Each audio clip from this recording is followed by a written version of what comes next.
Welcome to This Team is Killing Us, a podcast about what the Carolina Panthers do to good people. She is Lauren Brownlow. I am Demetri and what is killing me today, Lauren, is thinking about roster management, because kind of all you could do right now is wait, right? Like, you can look at however many mock drafts you want to. They're kind of meaningless because nothing happens until it happens. And all we have to do right now is speculate on BrianBurns, because that's kind of where everything begins. Yeah, you know why else mock drafts are meaningless? Because the Panthers don't pick early enough for it to matter. Yeah, so like almost, and that used to be a good thing in my day. I remember when that was a good thing, when it was like, oh, well, we couldn't possibly know who'll be available at the end of the first round for the Panthers because they did so well. No. Nope, not now. I guess if you could look at it this way, right? With the 33rd pick, it's like we won the Super Bowl. Oh, wow. Yeah. I mean, I'm an optimist. We're worse than last.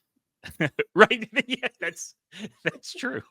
You're punished for being so bad by getting to knock down an extra draft pick. All right, let's start with BrianBurns, because like I said, that is kind of where the whole offseason conversation begins. The franchise tag, as I understand it, would come in a little bit over $25 million a year, which is still under what it is BrianBurns is asking. Is it worth figuring out if you can meet the asking price so that this will he, won't he does not continue into next year? Yes. I think it is. Okay. I'm not saying that they need to meet it. I'm saying they need to make a decision. Yeah. Like, I don't know, honestly, we've talked about this. I don't know what the right call is necessarily. Like, you could make a case to me either way. Obviously I like Brian as a player a lot and think he's been terrific for the most part, but I don't know I just don't know that he's that guy that you want to give that. Like, I would personally rather see them not start over. That's the wrong way to put it, but a little bit. You know what I mean? Like, just like not blow it all up. That's the wrong way to put it too, but you know what I mean? Like, well, there's a rebuild, right? Like, to prioritize bringing back your biggest star, it's not really going to make a difference. At least not this year, probably not next year. No, I think that it, in a weird way, it almost feels like maybe they want to do it just to and I know why they've done this, and it's not the dumbest thing David Tepper's ever done. There's a lot of competition, but still, like they clearly have realized, like, oops, now we understand that we do need to have like somewhat of a connection to the area and to this fan base, be a part of this team. Like, that stuff's important to Panthers fans. It is. And they do, I think a lot of us, including me at times, miss having guys around that have been around a long time. Yeah. And if you look around from when the last time this team was fun, there ain't a whole lot of those dudes left. No, that's absolutely true. I think the other thing that is really interesting is right now, I've been looking through mock drafts over the weekend, and a lot of people are mocking us taking a defensive end with the assumption that Burns is leaving, that Burns is gone. And some of that is about, well, gosh, you could use the franchise tag, but is there enough leftover salary cap space to then do what you have to do out there, whether that is improve the offensive line, whether that is go after a marquee wide receiver, whatever the case is. It does. I don't think the number, what is it, 37, 38 million?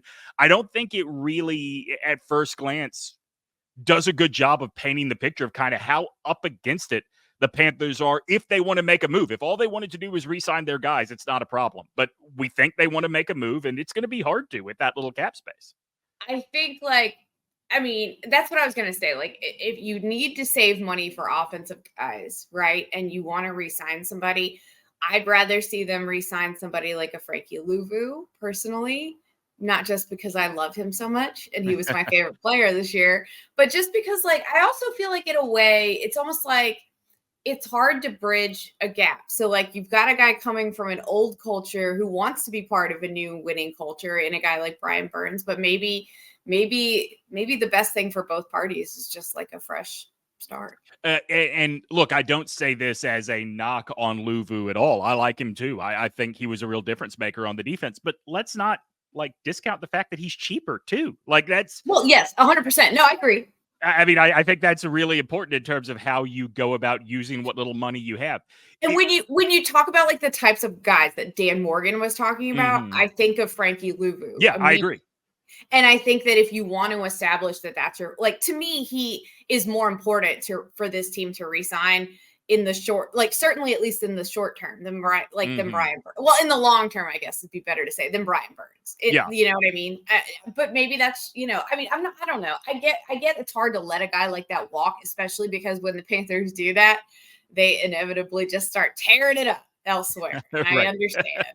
Yes, he'll have like 10 sacks against the Panthers when they play, but that's just kind of the cost of doing business. You look at who is becoming a free agent as soon as free agency opens and who has already been re-signed by the Panthers. And I think it's interesting that the guys that would be hitting the market, Steven Sullivan, LeBrian Ray, Nick Thurman, that all got re-signed, they all seem more like culture guys than impact guys, right? Like Steven Sullivan, every time he made a catch, we were like, oh, yeah, I forgot about him this season. Or I didn't know he existed until he caught Love that ball. going to Steven Sullivan's in Uptown when we're in Charlotte.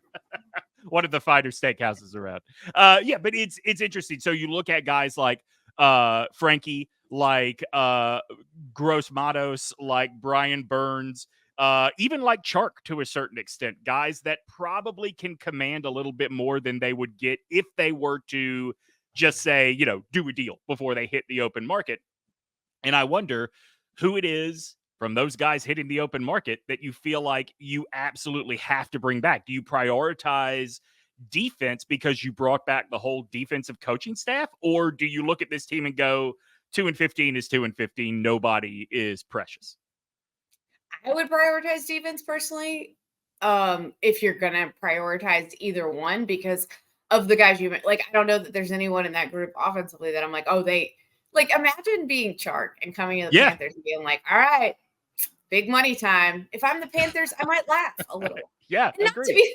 not to say like, but it's like, it's also like, I know you had a bad year, man, and I know you're better than that, but also like, we only have to go on what we've seen here. Right. Okay. Right. And So see, that's what I think is interesting about Laviska Shenault, too, who is probably going to walk, right? Like, I can't imagine them prioritizing keeping him. However, he is one of those guys, and Deebo Samuel is not a perfect one-for-one because he's had the same no, coach for so long, but he is one of those kinds of weapons that you always kind of wonder when a new coach comes in, do they think they have the code cracked to utilize this guy more? So while I don't think he is a necessity by any stretch of the imagination, I do think he's a piece that can be used creatively that I cannot dismiss that a new coaching staff would want to keep around.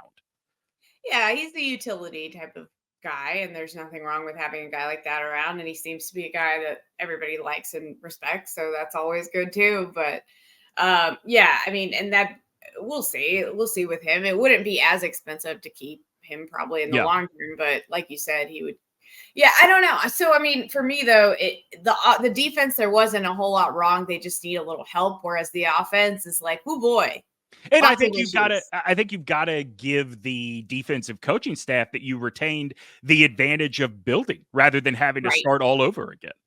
And that's curious. It'll be interesting to see how they view Burns in that sense too, right? Mhm. I mean, maybe some of them view him as indispensable. Maybe some of them, I mean, obviously some of them, most of them understand the business side Yeah. of the NFL, and so they will have to balance that.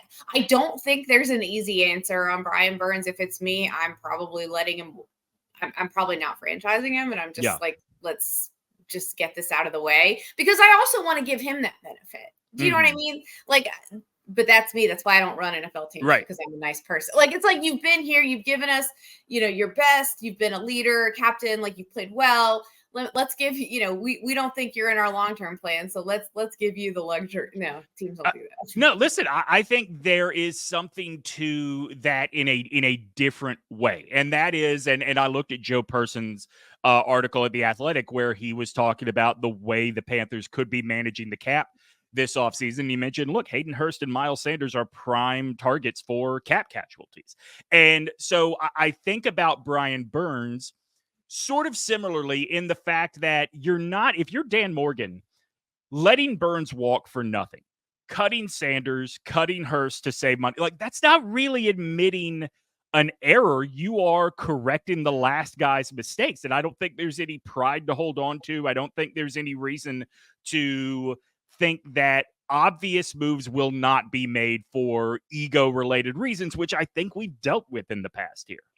Yeah, I agree with that. And I don't really see another scenario where they can't do, like, they don't have to free up a bunch of cap space. You know what I mean? Like, there's really not a scenario I can think of that exists. I mean, especially to me, like Miles Sanders is the no-brainer, not just because of what he makes, but because you had 3 backs get regular carries this season, and none of them really established themselves as must-haves. I think Chuba Hubbard was clearly the best one, and clearly, like if you said to Panthers fans, you are keeping one running back, I think 99% of Panthers fans are saying Chuba, but if you're telling us we could upgrade, I think 99% of Panthers fans are saying, yeah, upgrade.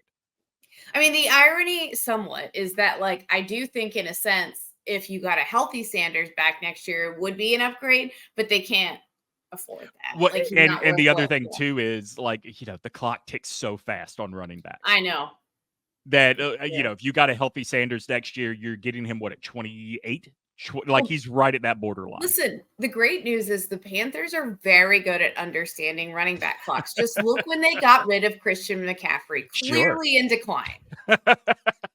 By the way, speaking of Panthers running backs, head coach DeShaun Foster, what'd you think about that?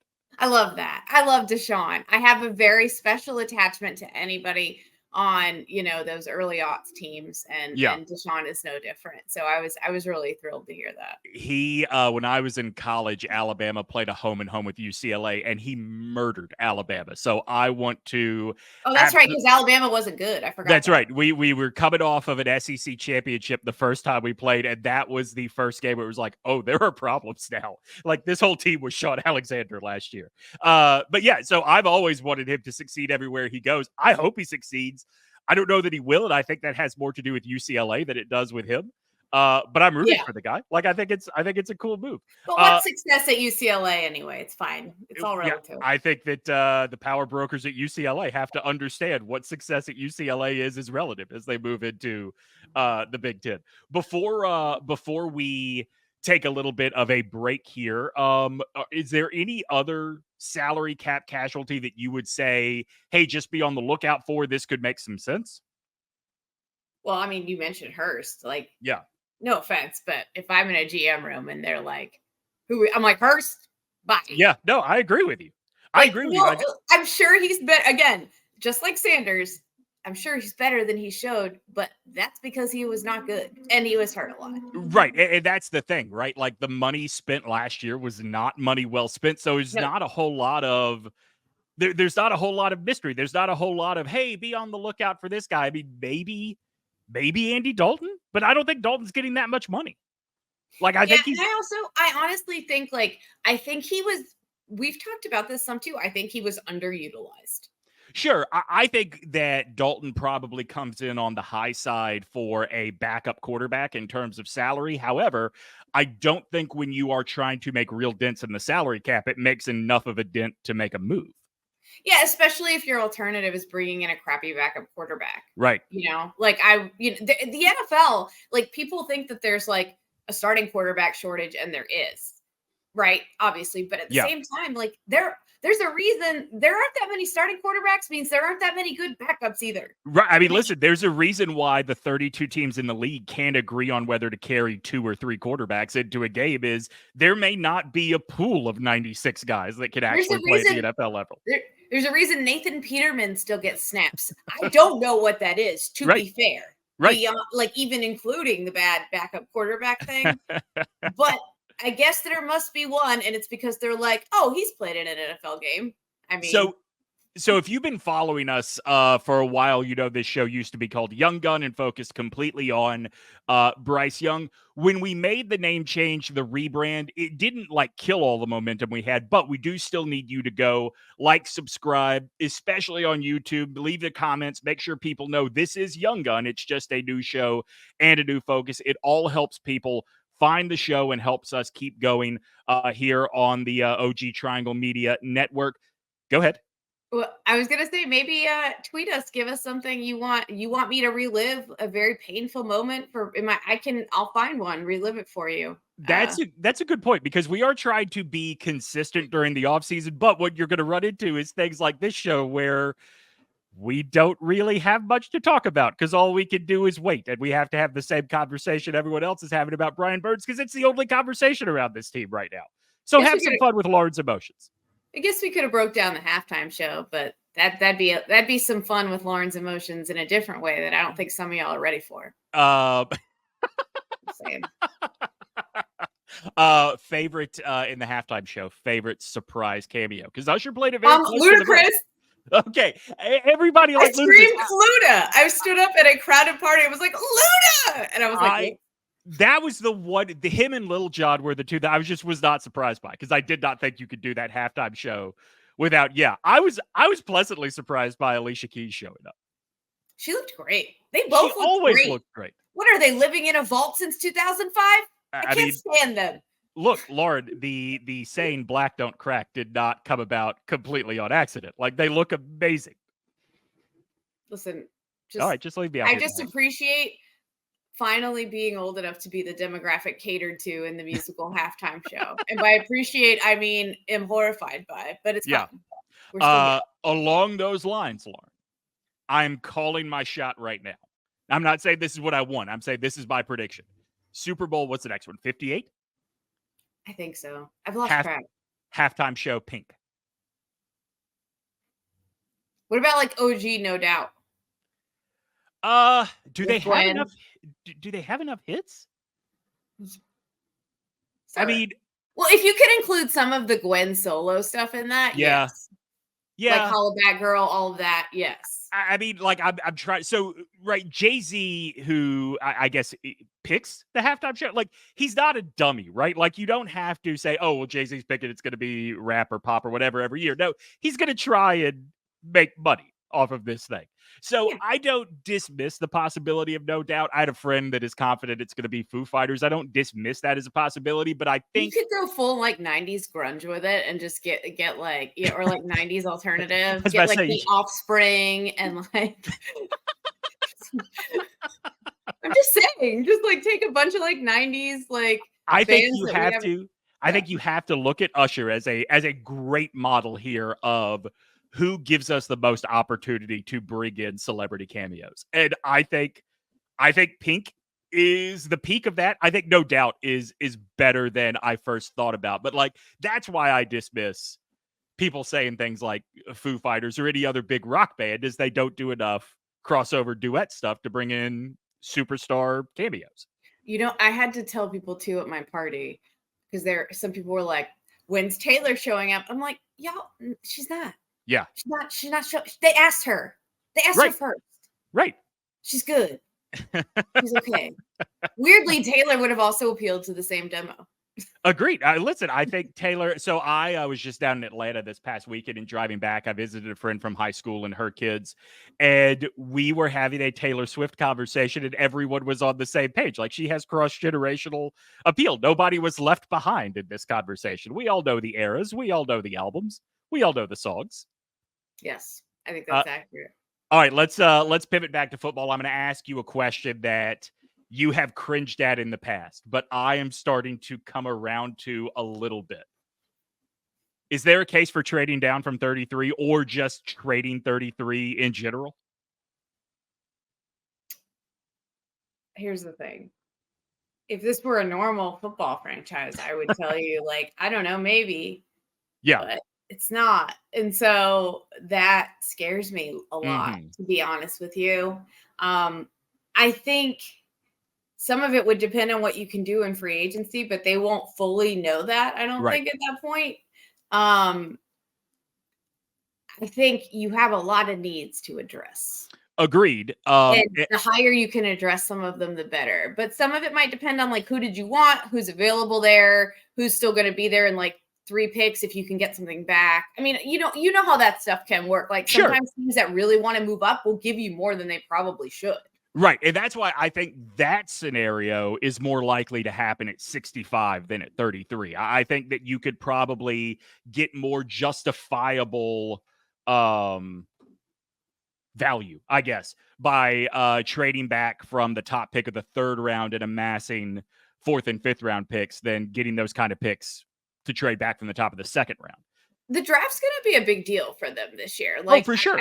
I think one thing Panthers fans could always count on in the past was that whoever their first pick was would almost always be good. We have been spoiled in that way. We have rarely had first round picks not work out. We just haven't. And, the higher this team has picked, it hasn't always worked out very well. And you look at some of their drafts and they've been a little shaky, even if at the time we didn't really know it. And I think there's going to be a ton of scrutiny on this draft. It's hard to know how good or bad a draft is, obviously, until you see it start to play out. But there's going to be a ton of scrutiny on it and who they manage to get and which needs they manage to address. That's why, Lauren, I think if there is an opportunity to trade for a proven anchor of this offensive line, whether that means center, whether that means a tackle, a respected tackle that you could then give Icky the chance to regroup on the right side or even forced to compete for a starting spot on the right side. I think that gives you more value than anything you're going to do at 33. Now, I don't know. Certainly tackle, I don't think is going to be available by trading pick number 33. Center might be. Shored up the middle of the offensive line might be. And I think that probably in the draft, your best case scenario is, the kid that is sort of an interior everything for Oregon. Is it Jackson Powers? I can't remember. That sounds right. His last name, but I think he's probably the best case scenario if you're drafting on the offensive line, that a guy that could fall to 33. And if that's what you're looking at as best case scenario, why not see if a veteran, and granted, it'd have to be somebody that has years left in the tank, right? Like you're not trading for a Trent Williams or like a Dwayne Brown like Kansas City did a few years ago, who maybe only had a season or two left. But if you can make that move at 33, I think that's probably a better payoff than seeing if a rookie is ready to start in the NFL. Yes, they need to go older and wiser on that line. And I hate to say that because I do like having young talent that can kind of grow up around you, but I don't think they really. I mean, they need to go. Luxury. Yeah, they need to go proven on the offensive line. They need to create some. And they have the young guys. They need people. Yeah. Right. They need to build confidence, not just in the fan base, but in the backfield too, right? Like we talked so much about Bryce, but remember, we went 6 games in a row without a rushing touchdown. We went the first 9 games of the season without a 50-yard performance by a single guy. I literally named runs Sad Sanders runs because he would just run into the line of scrimmage and have nowhere to go and fall down. Yeah. What is in the back of your mind for the 2024 offseason? Are you able to solely focus on the issue at hand right now, or are you thinking about your wants in relation to whether it's what you expect the team to be on the field in 2024, whether it's thinking about, the Derek Brown contract that's coming up? Is there anything that makes your wants for this offseason that sort of puts it through a prism when you think about what is possible? That's hard because, I've been very beaten down even more than usual. Yeah. So usually the only thing that lurks in the back of my mind is fear and pessimism of because I always say to myself to try to talk myself down, and this never helps. How bad could it be? And they've shown me it can in fact be quite bad. Yeah. It's funny. In terms of mood around this team, it doesn't feel like we can get much worse than it was this year. However, there are 2 fewer games we could win next season. And what would that do to the mood, right? You definitely cannot say how bad could it be with this team. I'll be the first to admit, I do want to see this team go out there, make a splash, get not a star, but a real difference maker. But at the same time, I look at it through the prism of 2024 and say, with this roster, even if Dave Canales, even if this is the beginning of a Belichick-like coaching career, the ceiling for 2024 is probably 6 wins. So that's what I was going to say, 6 or 7. 7 at the most. So why would you break the bank Why would Right, you no. go out and make a big splash rather than save up cap space? What you need to do is prove to people that you have some idea of what you're doing. People need to get a sense of that, including this girl. I do, because now I don't take that for granted anymore either. And I used to at least take like the first few rounds of the draft somewhat for like, okay, they'll be fine there, whatever. Yeah. Not always. They've certainly given me cause not to, Jimmy Clausen, but whatever. You know what I mean? Like I've usually had enough reason to have faith. My problem is right now, it's an interesting juxtaposition because I don't have a reason to be negative yet, but I also have zero to be positive. And I'm kind of like stuck in a weird place in the middle where I'm like, what do I want to see? Like, what's the benchmark? I don't know that I have like a benchmark for next year. I just want to see improvement. Like for me, the bar is in hell because literally they hired a coach last year who hated the starting quarterback, which is sorry, but it's fucking wild that they did that. They did that, and everyone, and it just happened as if nothing happened. Like no one said anything about it on like a mainstream level, but we all watched it happen, didn't we? Yeah, I mean, I don't think anybody was comfortable saying it out loud until it came out after he got fired, right? But yeah, no, you and I, listen, I was the first one to say, I don't you think did. You actually really did. You were, because you were like, he calls plays as if he hates him. And then I'm like, why did he do that? Why would he do that? And then I keep watching and I'm like, huh, maybe he does. Maybe he does. The bar is in hell should replace keep pounding as the hashtag for this season, just like a play with like there's nothing to lose sort of attitude. Listen, because don't ever, I promise you, never say it can't get worse. I know from experience it can. Even if you don't think it can. Yeah. It can.